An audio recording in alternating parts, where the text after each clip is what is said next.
안녕하세요. 오늘은 스케줄 동등과 직렬 가능 스케줄에서 뷰 동등과 뷰 직렬 가능 스케줄을 나가보도록 하겠습니다. 이거부터 쭉 나가보도록 할게요. 뷰 동등과 뷰 직렬 가능 스케줄. 이것은 두 스케줄 S랑 S-가 있을 때 여기에 포함된 트랜잭션이 일단 다 같다는 가정 하에서 이 뷰 동등 조건을 만족하면 두 스케줄이 뷰 동등하다고 하는데요. 첫 번째로는 스케줄 S가 X의 초기값을 위드했다. 그러면 S-도 X의 초기값을 위드해야 되고요. 두 번째는 S가 TJ에서 write x를 했으면 write x를 하고 ti가 그것을 또 read 했으면 이 순서가 이 S-에서도 유지돼야 된다는 거예요. 그리고 여기 세 번째는 S가 ti에서 x를 write 했을 때 마지막으로 write 했을 때 S-도 똑같이 그렇게 해야 된다는 말입니다. 그래서 스케줄에서 포함된 트랜잭션이 일단 같고 두 데이터를 읽을 때 같은 값이나 같은 데이터 값을 읽어야 되고 기록할 때도 같은 데이터 값을 기록해야 된다. 이게 똑같은 뷰를 갖게 된다. 이렇게 읽을 때도 똑같은 거, 쓸 때도 똑같은 거 써야 된다 이 말이죠. 그래서 예를 들어서 그림 16.7하고 16.6을 볼게요. 얘는 처음에 read를 T1이 하는 거를 볼 수 있고 T1이 먼저 하고 그래서 T1이 먼저 초기값을 read하고 이 순서도 얘가 write 하면 얘가 read하고 얘가 write y를 하면 또 read y를 하는 순서가 있고요. T2는 이것을 T2는 맨 마지막에 write를 쓰는 이런 순서로 되어 있습니다. 얘도 똑같이 read 맨 처음에 T1이 read x를 하고 이 write read write read write y read y write y read y 이 순서 write y 이것도 유지가 되고 마지막에 쓰는 것도 순서가 유지되는 걸 볼 수 있어요. 그러면 얘가 뷰 동등하다는 것을 볼 수 있습니다. 그래서 두 개는 뷰 직렬 가능성을 정의를 할 수 있습니다. 그래서 뷰 직렬 가능 스케줄이란 트랜지션 T1부터 Tn까지를 위한 스케줄 S에 대해서 뷰 동등한 직렬 스케줄 S-가 존재할 때 스케줄 S를 뷰 직렬 가능 스케줄이란다. 그래서 이 16.7이 뷰 직렬 가능하다. 왜냐면 이 뷰 직렬 스케줄이 뷰 직렬 스케줄과 동등하기 때문에 이 16.3을 보면 같지 않다는 것을 볼 수 있죠. 왜냐면 얘가 초기값을 read한 거는 똑같지만 이것을 read하고 write한 걸 read하는데 여기서는 write한 것을 여기가 read 하잖아요. 그러면 이게 순서가 어긋나니까 안 되겠죠. 그래서 뷰 동등하지 않다. 16.9의 스케줄을 한번 볼게요. 이 스케줄은 T3, T4, T5 와 뷰 동등하기 때문에 뷰 직렬 가능 스케줄이 돼요. 어떻게 볼 거냐면 T3가 read x, write x를 하잖아요. 그리고 T4가 write x를 하고 T5가 write x를 합니다. 그러면 우리가 T3, T4, T5 순으로 직렬 스케줄을 만들면 read, write 그리고 T4가 write를 하고 T5가 write를 하는 이 순서가 유지가 되겠죠. 그래서 이 순서가 유지가 된 이 뷰 동등 조건이 어떻게 만족하냐. 처음에 T3가 read 하는 것도 똑같고요. 여기서 X에 대해서 read를 하고 X에 대해서 write를 한 다음에 여기서 write X를 하고 write Y를 하는데 여기 T5가 write X를 하는 이 순서도 똑같죠. 네, 그리고 이 read, write 하는 순서는 여기에 포함이 되지가 않아요. 왜냐면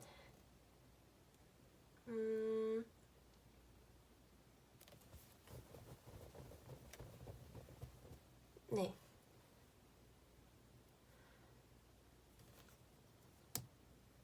T2는 아까 전에 조건이 뭐였냐면 얘가 write 한 거를 얘가 read를 해야 되고 write 한 거를 얘가 write를 해야 되는 순서가 유지가 돼야 된다는 건데 여기서 read write가 그러게요. 이 두 번째 거는 왜 포함이 안 되는지는 좀 잘 모르겠네요. 그래서 모든 충돌 직렬 가능한 스케줄을 뷰 직렬 가능이라고 합니다.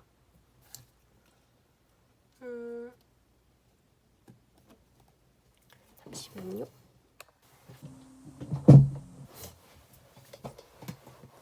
네, 그리고 이제 스케줄의 직렬 가능성 검사로 넘어가 보도록 하겠습니다. 이 스케줄의 직렬 가능성 검사는 선행 그래프로 합니다. 이 방향 그래프 G에 N하고 E로서 노드의 집합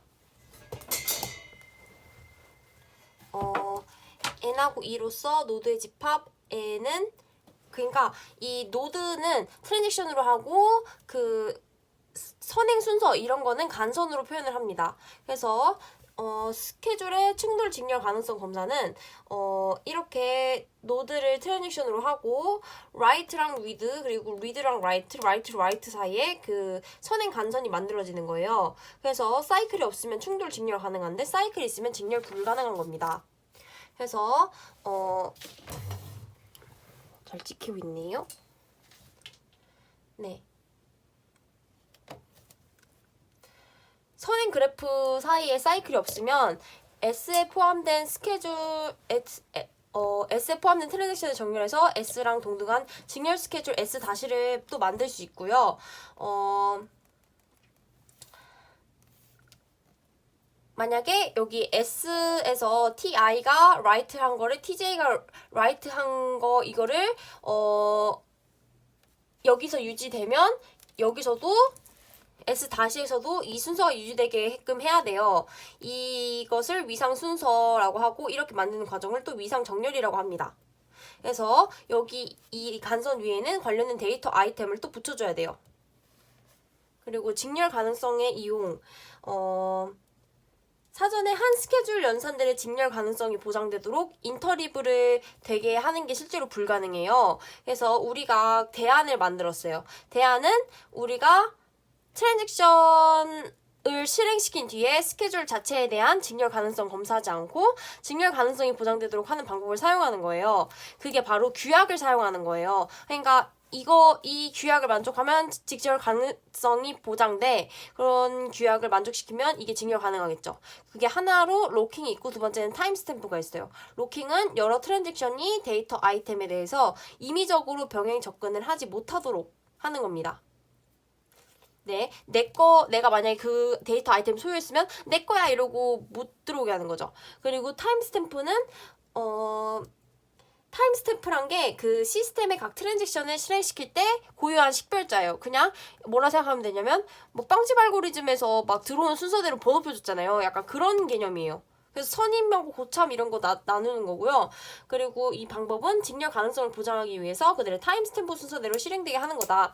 그러니까 타임스탬프 그 순서대로 실행되게 하면 직렬 가능성 보장하게 하는 거. 뒤에 16.7에 나올 거니까 차차 알아보도록 하겠습니다. 로킹 기법입니다. 로킹 기법은 독점 제어를 제공하는데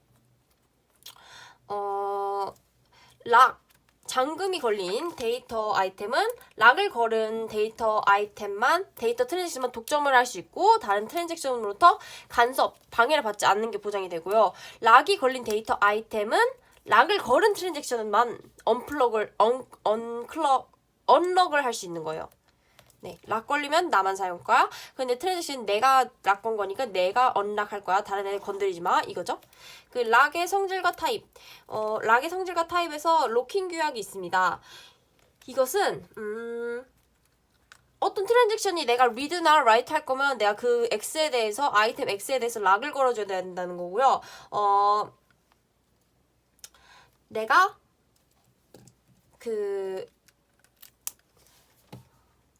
실행을 종료하기 전에 반드시 언락을 해줘야 된다는 거고요. 그리고 내가 다른 트랜잭션에서 락이 걸려져 있는 애는 내가 다시 트랜잭션을 실행시키지 못하고 내가 락도 안 했으면 언락도 못한다. 이런 내용입니다. 그리고 여기서는 뭐 트랜잭션 중에서는 판독만 하고 싶은 트랜잭션도 있고 쓰기만 하고 싶은 트랜잭션들이 있어요. 그래서 이런 락에는 공용 타입 락, 전용 타입 락이 있는데 판독만 하는 애들은 공용 타입을 사용하고 이렇게 기록하는 애들은 전용 락을 사용을 해야 됩니다. 보면 공용 로크는 판독만 하는 거니까 롬처럼 동시에 막 접근을 할 수 있어요. 근데 그 전용 로크는 내가 그 값을 변경시키는 거기 때문에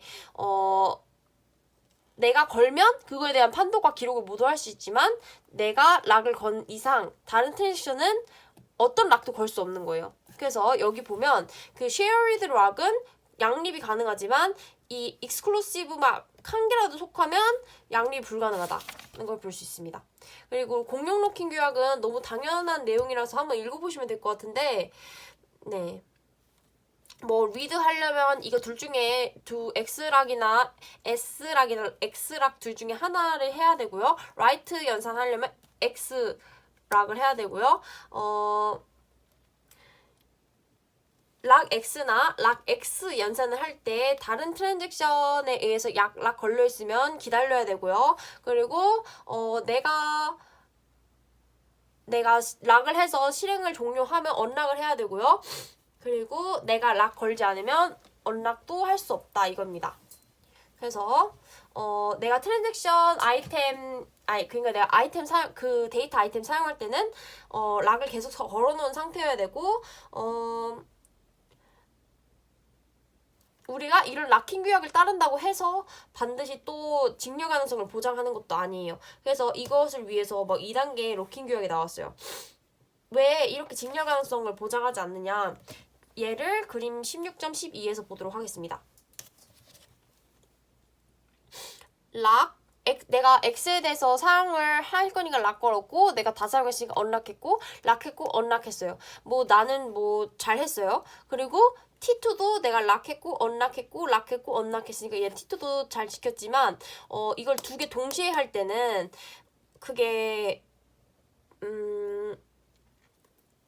직렬 가능성이 보장되지 않는다는 거예요. 예를 들어서 T1이 그 X에 대해서 사용을 하고 만약에 초기값이 100하고 200이었어요. 이것을 각각 직렬로 T1 다음에 T2를 수행하고 뭐 직렬로 T2 다음에 T1을 수행했을 때는 T1, T2를 수행했을 때는 400, 600이 나오고요. T2를 수행한 다음에 T1을 수행한 경우에는 300 다음에 500이 X는 300이 나오고 Y는 500이 나와요. 근데 여기서 수행을 하면 X는 400이 나오고 Y는 500이 나와요. 우리가 직렬 스케줄을 했을 때랑 다른 값이 나오죠. 그러면 얘는 직렬 가능하지 않다는 것을 알 수 있잖아요. 왜 이런 결과가 나왔을까요? 우리가 T1을 너무 빨리 언락했기 때문이에요. 우리가 T1이 이렇게 완료되지 않은 상태에서 X값을 T2가 가져가서 사용했기 때문에 이상한 값을 접근하게 된 거죠. 그래서 이렇게 트랜잭션이 로킹 규약을 따른다고 해서 직렬 가능성이 보장되지 않는 예를 보였습니다. 이것에 대안으로는 2단계 로킹 규약이 나왔어요. 이 2단계 로킹 규약은 확장 단계랑 축소 단계가 있어요. 확장 단계는 트랜잭션은 새로운 락 연산만 실행을 할 수 있고 언락 연산은 수행할 수 없는 단계고 축소 단계는 언락 연산만 할 수 있고 언락 연산을 일단 시작하면 락 연산을 더 이상 할 수 없는 단계인 거예요. 그래서 2단계 로킹 규약을 준수하면 직렬 가능하다는 게 충분 조건이에요. 필요 조건이 아니라. 네. 그래서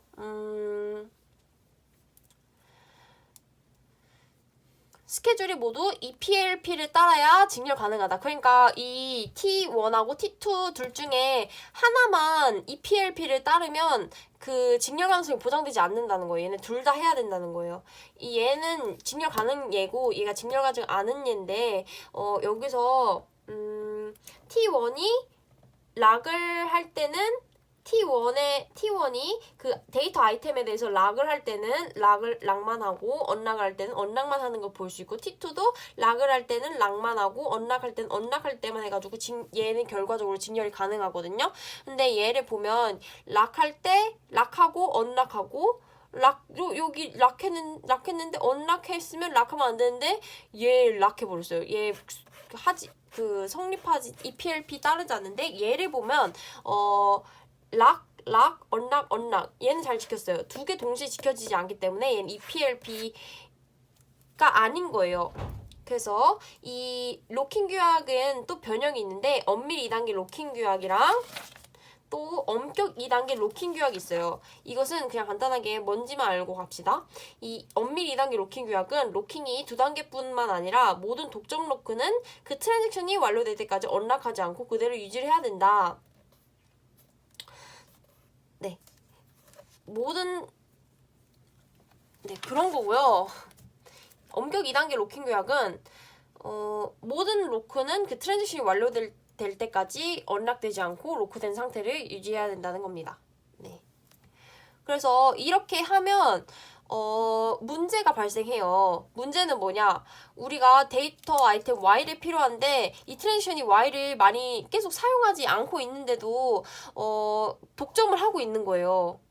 사용하지 않는데도 나 아직 완료 안 끝났다고. 다른 트랜지션들은 Y 사용하고 싶다고 계속 기다리고 있는데 그럼 안 되겠죠. 이거는 직렬 가능성을 보장하는 장점은 있지만 교착 상태가 발생하는 거예요. 우리 운영체제에서 교착 상태 되게 많이 있었죠. 이 교착 상태는 교착 상태를 이제 넘어갈게요. 교착 상태는 모든 트랜지션이 실행을 전혀 진전시키지 못하고 무한정으로 대기하는 상태예요.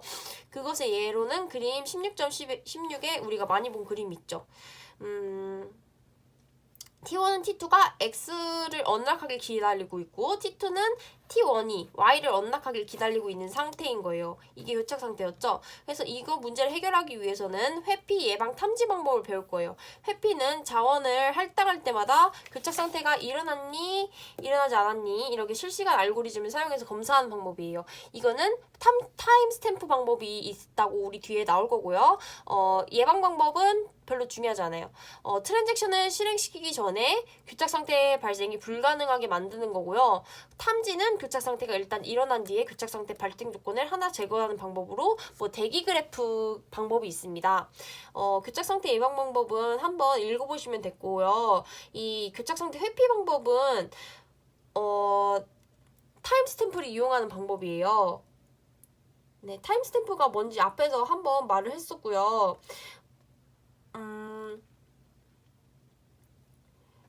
우리가 이 타임스탬프를 통해 가지고 트랜잭션이 기다려야 될지 복귀해야 될지 결정을 해야 되는데 우리가 복귀해도 우리가 타임스탬프 값을 그대로 유지해 가지고 기하 상태를 막는다고 계속 배울 거예요. 이것은 기법이 교착 상태를 회피하는 방법에는 기법이 두 가지가 있어요. 웨이트 다이, 온드 웨이트예요. 이 웨이트랑 그 온드는 고참의 시점이고요. 다이나 웨이트는 신참의 시점이에요. 예를 들어서 여기 보면 신참이 먼저 이 데이터 아이템을 락했고 그 고참이 얘를 리퀘스트 요청했어요. 그러면 그 고참은 신참을 기다립니다. 끝날 때까지. 이게 웨이트 다이고요. 두 번째로는 만약에 이번에는 신참이 고참이 락한 거를 리퀘스트 했어요. 그러면 이 신참은 죽습니다. 다이 해가지고 다시 시작하는 거예요. 근데 여기서는 또 여기서 문제가 나오는데 얘가 신참이 롤백해서 다시 왔어요. 근데 고참이 아직 사용하고 있어요. 그럼 또 롤백해요. 이 롤백하는 게 너무 많은 거예요. 그래서 몇 번이고 복구할 수 있기 때문에 매우 좋지. 그 운드 웨이트가 좀 더 좋아요. 한번 보도록 하겠습니다. 어떤 방법인지. 이 고참이 이번에는 신참을 기다립니다. 그러면 고참이 이 신참한테 상처를 입히고 신참은 죽어요. 그래서 신참이 복귀하게 만들고 자기가 그걸 차지합니다. 이제 고참이 차지하고 있으니까 신참이 기다리겠죠? 이 신참은 기다리고 있기 때문에 다시 롤백하지 않아요. 그래서 복귀하는 게 적기 때문에 여기서 운드웨이트가 더 좋다고 말하고 있어요. 네, 이렇게 하면 기하 문제도 발생하지 않겠죠? 네, 여기서 설명할 내용을 했고 우리가 교착 상태를 탐지하는 방법에는 대기 그래프 방법이 있어요. 트랜잭션 TJ가 로크한 데이터 아이템 X를 트랜잭션 TI가 로크하기 위해 기다리고 있으면 방향감선을 첨가해요. 그래서 이런 교착 상태가 발생하면 그 교착 상태에 관련된 트랜잭션을 하나 취소해야 되는데 그 취소할 것 중에서 취소를 하면 그 비용이 가장 적은 거를 취소를 하는 방법입니다. 이제 타임스탬프 순서 기법입니다. 타임스탬프 순서는 트랜잭션 인터리브 이렇게 병행으로 수행을 할 때 직렬 스케줄과 항상 같게 되는 것을 보장을 하는 방법입니다. 그래서 이것은 트랜잭션으로 하여금 기다리는 상태에 들어가지 않게 하기 때문에 교착 상태를 발생시키지 않고요. 이 타임스탬프를 만드는 방법으로는 논리적 계수기랑 시스템 클록 방법이 있습니다. 그리고 타임스탬프를 이용해서 병행 제어를 하는 방법에는 앞에서도 했던 거랑 똑같이 앞에서도 막 이렇게 똑같은 그 스케줄을 만든다고 했잖아요. 여기서도 그 타임스탬프를 이용하기 위해 병행 제어를 하는 방법은 트랜잭션들이 그들의 타임스탬프 순서에 따라 실행된 것과 똑같이 되도록 비직렬 스케줄을 또 만드는 거예요. 이것은 직렬 가능성을 보장해주는 그런 근거가 됩니다. 왜냐면 우리가 타임스탬프를 통해서 직렬 가능한 거를 만들었는데 그랑 똑같은 순서를 가진 비직렬 가능 스케줄을 만들었으니까 두 개 직렬 가능하겠죠, 당연히. 그리고 스케줄이 트랜잭션 타임스탬프 순서로 정해지는 직렬 스케줄과 동등함으로써 직렬 가능합니다.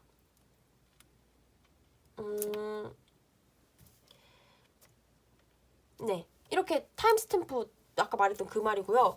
그리고 타임스탬프 순서와 동등한 스케줄을 보장하기 위해서 2개 이상의 트랜잭션이 접근하는 데이터 아이템에 대해서 트랜잭션들의 접근 순서가 이것도 뭐 똑같은 말이고 이 타임스탬프를 하기 위해서 우리는 두 값을 유지해야 돼요. read ts, write ts. 이거는 read를 한 것 중에 내가 판독을 한 것 중에 제일 나중에 한 거. write ts는 내가 write를 한 것 중에서 제일 늦게 한 시간을 나타냅니다. 그래서 만약에 이런 타임스탬프 순서를 위반했다. 그러면 연쇄복귀를 해야 됩니다. 그러니까 T1이 만약에 순서를 위반했어요. 그러면 T1에 관련해서 T2가 뭔가 수행을 했어요. 그러면 얘도 복귀를 해야 되고 T2를 가지고 T3가 수행했으면 또 얘도 복귀해야 되고 이렇게 연쇄적으로 복귀를 해야 됩니다. 이제 타임스탬프 순서 구역입니다. 이것은 충돌되는 read랑 write 연산을 타임스탬프 순서대로 실행되게 보장을 하는 건데요. 이거는 그냥 뭐냐면 write랑 write끼리는 뭔가 그런 충돌이 발생하지 않는데 write랑 read 사이나 write랑 write 사이에서는 이런 충돌이 발생합니다. 그래서 내가 read를 하려고 할 때 누가 write를 할 건지, 내가 write를 하려고 할 때 누가 read나 write를 할 건지가 되게 중요해요. 그래서 전체적인 내용은 후배가 내가 먼저 write를 했는데 후배가 read나 write를 하면 내가 거부를 해야 되는 거예요. 네. 뭐 전체적인 내용은 그런 내용이고 차차 해보도록 하겠습니다. 트랜잭션 TI가 read를 수행하려고 하는데 내가 TI가 고참이고 신참이 있어요. 신참이 있는데 신참이 나보다 늦게 들어온 애인 거예요. 후배인 거예요, 신참이. 근데 내가 새로운 read를 할 거예요. 그러면 어떻게 되겠어요? 내가 read를 옛날에 write를 했었고 이 신참이 그 후에 write를 했어요. 근데 내가 read x를 할 거예요. 그러면 순서가 이렇게 되잖아요. 그러면 이게 내가 먼저 시작을 했는데 나보다 늦게 시작한 애가 갱신한 거를 내가 read하면 이게 안 된다는 거예요. 순서가 위반된다는 거예요. 그러면 이 TJ 했을 때 TI를 그냥 다 취소하고 언두를 해가지고 여기 TI에다가 새로운 타임스탬프 값을 부여해가지고 다시 시작을 하는 겁니다. 그래서 근데 내가 후배면 상관이 없어요. 후배면 이렇게 되겠죠. 후배면 T1, T2, T1, T2라 했을 때 내가 T2예요. 그래서 옛날에 선배가 write한 값을 내가 write 했는데 내가 이번에 또 write를 할 거예요. read를 할 거예요. 그럼 이거 순서 위반하지 않죠. 그래서 얘는 뭐 다시 뭐 복귀하거나 이럴 필요가 없다는 거예요. 네. 그러면 ti가 write를 이번에 수행한다고 쳐봅시다. tj가 있는데 내가 쓰려고 하는데 후배가 읽어가면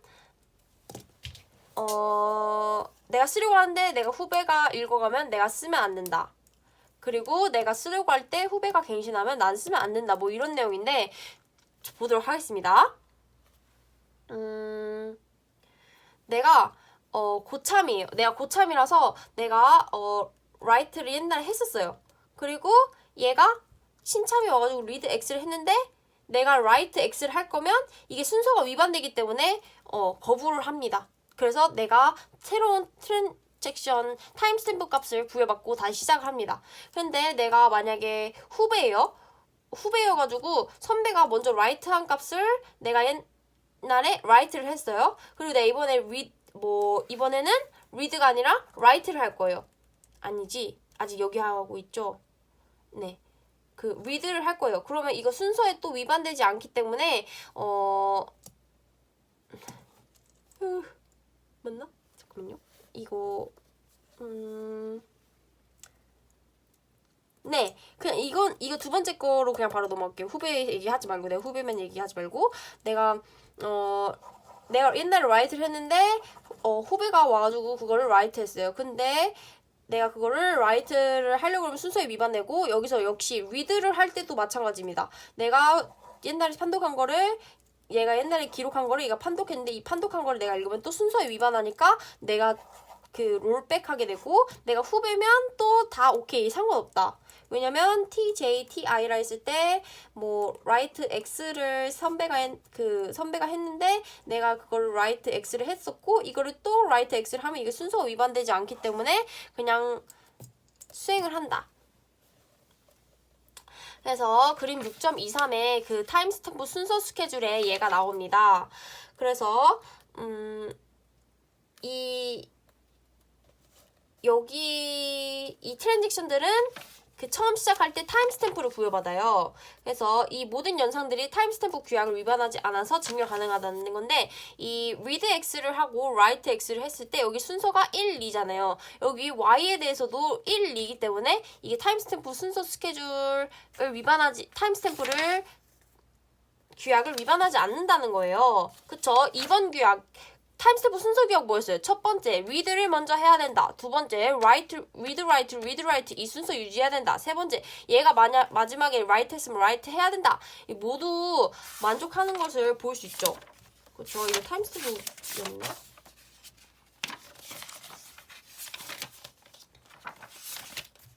네, 맞을 거예요. 그쵸? 네, 네, 맞을 겁니다. 그래서 이것은 충돌 진열 가능성을 보장하고요. 이 타임스탬프 순서대로 실행되기 때문에 충돌 진열 가능성을 보장하고 이게 취소되면 뭐 또 다시 시작하고 계속 그래야 되잖아요. 그래서 순환적 재시장의 문제가 발생하고 연쇄적 복귀 문제도 발생합니다. 이상입니다.